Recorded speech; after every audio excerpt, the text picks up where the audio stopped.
Boa noite. A paz de Jesus, tudo bem, irmãos? Bom, uma alegria estar, e é sempre uma alegria estarmos na presença do Senhor. Para mim é uma alegria estar aqui com vocês nesta sexta-feira, para que possamos juntos ouvir, nos alimentarmos deste momento, deste tempo propício em que o Senhor preparou para nós nesta noite. Meu nome é Flávio Salomão, tenho a alegria de ser casado, pai de Ana Luísa e de Pedro, duas bênçãos na nossa vida, que tem feito a gente cada dia ser um pouquinho melhor, né? Filho sempre tem essa capacidade de nos melhorar, né? Apesar que tem horas que, mas eles nos melhoram. Amados irmãos, quem tiver com a palavra, por favor, pega no profeta Ezequiel. O tema desta noite, que me foi passado, é o tempo da graça.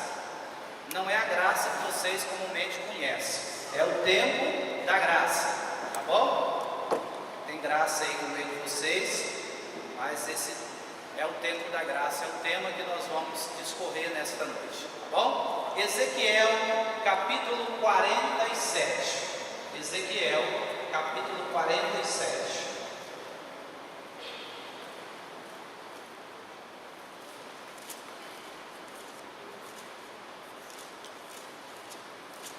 Amém? Hoje tudo comigo? Tudo bem. Acharam, irmãos? Ezequiel 47.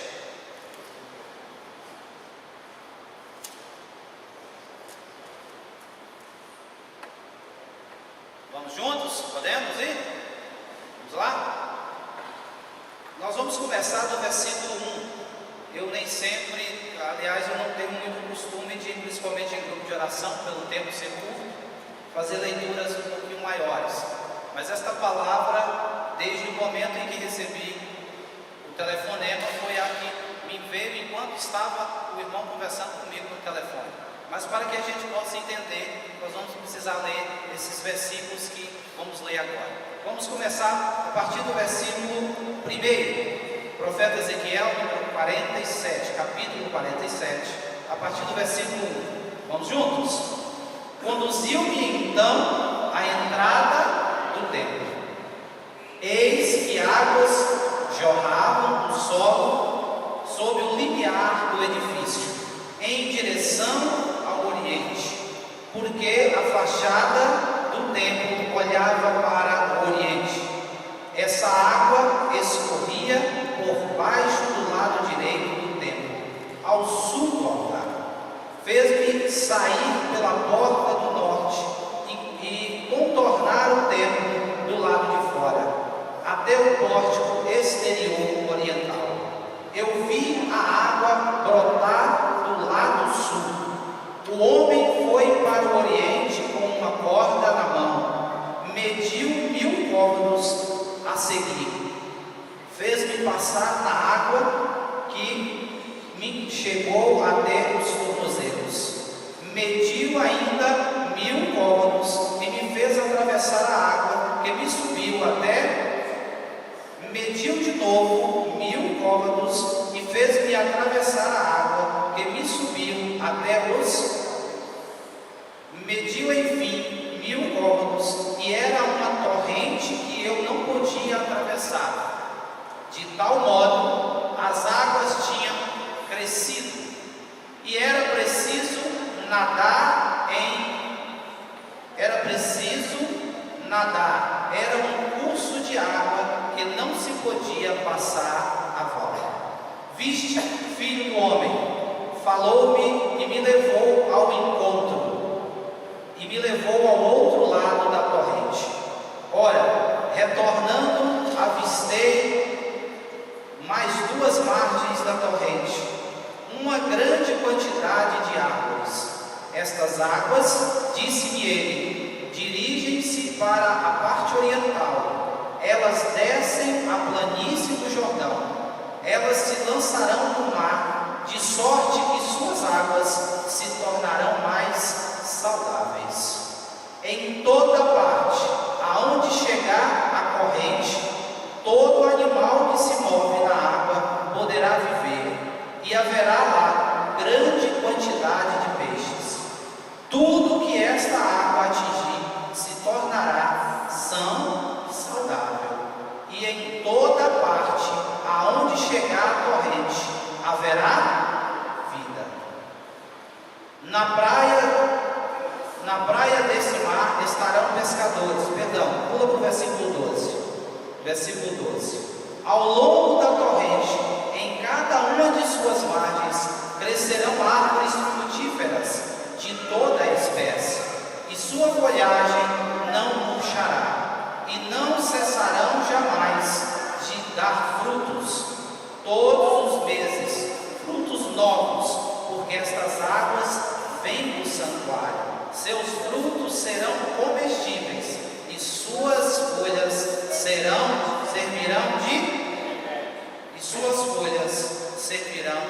de remédio. Amados irmãos em Cristo Jesus, profeta Ezequiel. O povo de Deus, neste momento, ele está na Babilônia. Uma porção deste povo foi levado para a Babilônia. Os profetas Ezequiel e Jeremias foram profetas que constantemente alertaram o povo, o caminho que o povo estava percorrendo. Constantemente estes profetas alertavam o povo para voltar para o caminho de outrora, para o caminho que o Senhor havia indicado, o caminho da aliança. E quando este povo começou então a perceber a penúria, quando este povo então começou, o flagelo alcançou estas pessoas, a cidade foi destruída.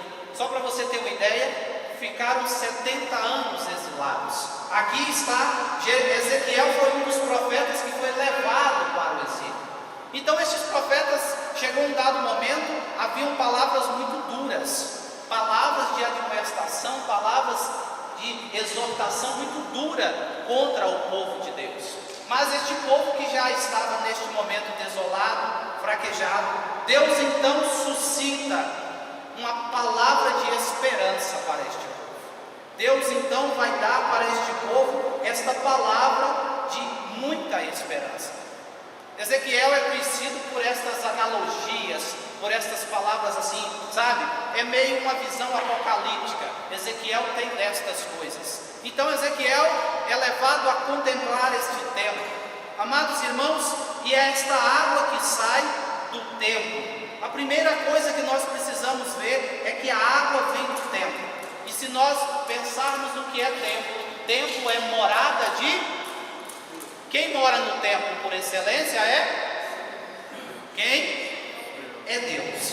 Então, a primeira coisa que nós prestamos atenção nessa leitura é que a água sai do templo. A visão desta água que sai do templo, o templo que é morada de Deus, o lugar de Deus. A outra coisa é que a água ela vem de Deus. Se vem do templo que é morada de Deus, essa água vem de Deus. Mas o profeta faz uma coisa muito interessante aqui, e por isso eu fiz questão de chegar até o versículo 12. O profeta ele faz aqui, usando uma linguagem moderna, ele faz um link entre o passado e o presente. Aqui, amados irmãos, vocês prestaram atenção que ele fala de árvore, ele fala de uma árvore frutífera, mas também fala de árvore, que desta árvore também será medicinal, que esta árvore também vai trazer cura, não por causa da árvore, mas porque esta árvore recebeu a água que vem do templo, que é morada de Deus, portanto esta água vem do próprio Deus. O profeta vai dizer que por onde esta água passava, uma água que começa a nascer de forma tímida, mas ela começa em pouco a pouco se tornando uma água abundante, ao ponto que já não se consegue mais caminhar, mas esta água ela imerge totalmente o profeta na sua visão. Amados irmãos, o link que o profeta faz com a árvore, o que nós podemos entender? A água vem de Deus. O profeta está dizendo que esta água vai ter o poder, a água que vem do templo, de restabelecer a ordem, restabelecer o caos lá no nosso princípio, o caos que foi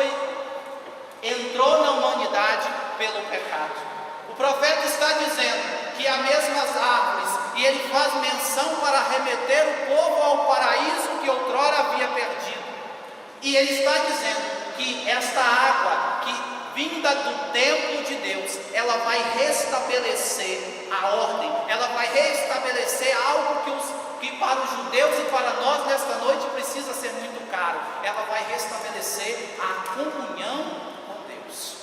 Esta água restabelecerá a comunhão com Deus, e em restabelecendo a comunhão com Deus, ela vai restabelecer também a comunhão com Deus, com o homem, ou seja, consigo e com os irmãos.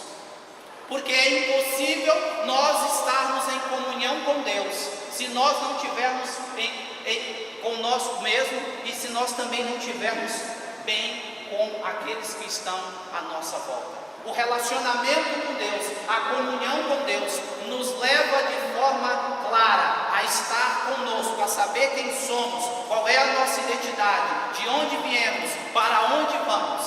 E se isso é algo claro para nós, nós também conviveremos de forma harmônica com aqueles que estão. Mas a palavra prossegue e vai falar desta mesma planta que outrora, do fruto desta mesma planta, que outrora foi sinal de queda, agora será para nós sinal de cura, por causa da água que sai do templo que é morada de Deus. As folhas servirão de remédio por causa da água que sairá do templo. Amados irmãos, esta profecia ela é fantástica. Porque, amados, e porque ela é uma palavra de esperança, e porque esta palavra tem a ver com o tema que nós estamos discorrendo nesta noite, o tempo da graça de Deus. Uma palavra que foi escrita lá mais ou menos no ano de 586, 600 antes de Cristo. O que essa palavra tem a ver conosco, com a nossa realidade, com esta graça, com esse tempo de graça que o Senhor prometeu para nós nesta noite e para este grupo de oração nesta noite? Amados irmãos, eu preciso te dizer que tem tudo a ver, porque esta palavra, esta profecia de Ezequiel, ela vai cumprir-se fielmente, plenamente, lá no outro link que ele faz, ela vai se cumprir fielmente em Jesus Cristo. Esta palavra vai cumprir fielmente em Jesus Cristo. E quem vai nos esclarecer acerca do cumprimento desta profecia, deste templo que sai esta água, é o próprio Cristo. No Evangelho de João, no capítulo 7, o próprio Senhor de pé, versículo 37, vai dizer de pé, o próprio Jesus vai dizer: se alguém tiver sede, venha a mim e a palavra vai prosseguir, e do seu interior jorrarão rios de água viva. O próprio Senhor vai nos ajudar a esclarecer esta profecia. Amados irmãos, em Jesus Cristo esta palavra se cumpre, mas uma outra palavra que nos esclarece com muito mais clareza, redundância terrível agora, mas que nos ajuda a entender muito mais essa profecia, é do próprio João em Apocalipse. No capítulo 21, João começa a discorrer sobre a visão da Jerusalém celeste. João começa a falar sobre a nova Jerusalém, desta terra, desta cidade santa. Mas uma coisa nos chama a atenção no capítulo 21 do Apocalipse. Parece até meio contraditório, mas esta cidade ela não tem templo. Leiam lá para depois vocês perceberem. Não há templo na visão desta cidade. João começa a falar da cidade, ele começa a falar da visão que está dessa Jerusalém celeste, mas esta cidade, e no versículo 22 desse capítulo, ele vai dizer uma coisa interessante. Ele vai dizer o seguinte: não vi nela, porém, templo algum. Como pode, se a cidade é de Deus, se é a Jerusalém celeste, como pode esta cidade não ter templo? Porque, amados irmãos, para os judeus, o templo era algo valiosíssimo. O templo é o lugar de encontro, o templo é o lugar onde os judeus se sentem em casa, é o lugar onde eles se sentem aconchegados. E João, na sua visão apocalíptica, vai dizer que esta cidade nova não tem templo. O templo é algo tão importante para os judeus que João faz questão de frisar isso no versículo 22. Porém, não vi nela templo algum. Mas aí o Senhor dá a resposta, e aí vocês perceberão que a palavra de Ezequiel se cumpre. Porque o Senhor Deus dominador e o Cordeiro é o próprio templo. Amados irmãos em Cristo Jesus, a palavra de Ezequiel, ela se cumpre plenamente em Jesus Cristo, porque Jesus Cristo é o templo e a água que corre abundantemente é a água do Espírito Santo. É o Espírito Santo que vem do próprio Senhor, é o Espírito Santo que, inclusive neste Evangelho de João, que ele fala que venham a mim quem tiver sede beba. Nos versículos que seguem, vai deixar claro que ele está falando do Espírito Santo que ele haveria de dar, mas que ainda não tinha chegado o momento, porque ele ainda não havia sido glorificado. Amados irmãos em Cristo Jesus, se o tempo é de graça, se o tempo é da graça, eu quero te dizer uma coisa, amados irmãos, esta profecia de 600 anos antes de Cristo é uma profecia atual, porque ela se cumpre em Cristo Jesus. E eu quero te dizer uma coisa, querido e querida, nós somos o povo que podemos experimentar plenamente esta visão, e isto vai nos dizer o apóstolo Paulo na carta aos Hebreus, no capítulo 4, aproximemos com confiança do trono da graça, para encontrar nele misericórdia e um auxílio oportuno, uma graça oportuna. É em Jesus Cristo, amados irmãos, que este templo, que esta água jorra, que esta água quer inundar, que esta água agora, amados irmãos, também, esta água por onde passa, esta água traz vida. E a analogia da água para o povo desta época, e nós estamos falando do povo do reino do sul, de Judá, um povo que ficou numa terra sequiosa, e para eles a água era algo importantíssimo. E o profeta está dizendo que aquela vida sequiosa, que aquele tempo de secura, que aquele tempo de penúria iria passar. Não desanimassem, porque aquele tempo passaria, porque haveria de vir um novo tempo, não mais aquele tempo que eles conheciam. Aliás, o próprio Jesus vai dizer: este templo que vós demorastes 40 anos para construir, ele será derrubado e eu reconstruirei em 3 dias. De que templo Jesus estava falando? Do teu templo, do teu corpo. É dele que emana a salvação, é por causa dele e para ele, e é ele aquele que é capaz de nos dar a água da vida. A água, amados irmãos, que por onde passa, ela deixa um rastro de vida, enquanto muitas coisas por aí afora passam e deixam um rastro de morte, de destruição. A água que emana do templo, a água que saiu do lado direito do Senhor, esta água nos leva para a vida, esta água nos traz vida, esta água é capaz de trazer aquilo que estava ressequido, é capaz de fazer florescer. Amados irmãos, não importa o tempo de caminhada ou o período que você está passando. Talvez você está nos 70 anos da Babilônia. Quanto tempo? Talvez os seus 70 anos é um ano de desemprego, talvez os seus 70 anos de exílio é 5 anos de tibieza, é um período de frieza. Talvez, amados irmãos, você que começou a caminhar neste grupo de oração e que até mesmo o espirro na pregação fazia você sentir Deus, mas hoje você já não sente mais Deus, você já não se arrepia mais como era. Eu preciso te dizer, amados irmãos, não importa o tempo de secura que você esteja passando, o que a palavra quer dizer para você nesta noite, que há um templo que jorra vida, e esta vida é abundante, porque a misericórdia do Senhor é tão abundante que ela nos inunda com a misericórdia, e por causa dessa misericórdia nós somos recebedores desta graça, desta graça, e esta graça que Deus tem derramado, este amor que Deus tem derramado, vai nos dizer também o apóstolo, é o amor de Deus que foi derramado em nossos corações, pelo Espírito Santo que nos foi dado. É o que o Senhor quer derramar no teu e no meu coração nesta noite, amados irmãos.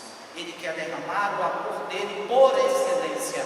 Ele quer nos derramar o teu Espírito Santo. Esta simbologia da água para dizer que nós somos necessitados do Espírito Santo. Tal como nenhum ser vivo é capaz de viver sem a água, eu e você somos também incapazes de continuar vivendo sem a água da vida, sem a água que jorra do templo, sem a água que jorra do próprio Senhor Jesus Cristo.